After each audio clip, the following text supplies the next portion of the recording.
That is the audio. So first off, you have to think, just like if you're going to do a radio story, what would be a good audio story? Now there are stories that you do for radio, or audio that you put on the web, that you do because they're timely, because they're important news of the day, right?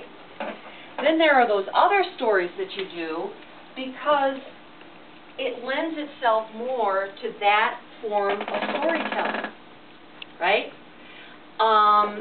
And if you think of video, there are certain stories that you would put in pictures, in moving pictures, that would be a great video story but would fall flat in a text story, right? So part of what you're doing here is developing an eye and an ear and a sense of what kind of multimedia would be appropriate for which kind of story.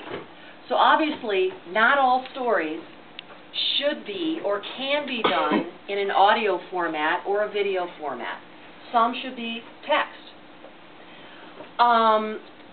So when I think of doing a slideshow, the first thing that comes to my mind is, gosh, what can I do that would be a very visual story? And the second thing is the audio. And you can kind of, actually, they're equally important.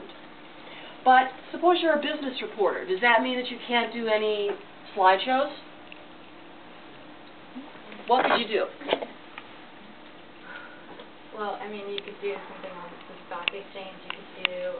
oh, that's cheating. I know, that's cheating. But, I mean, Wall Street does lend itself very much to it because there are a lot of... I mean, there's a big, the bull and the bear in front of the exchange. You could do a lot of global business is really interesting because you can... I mean, but what kind of a global story could you do that would be... try to figure out. Okay, all right, but that's what I want.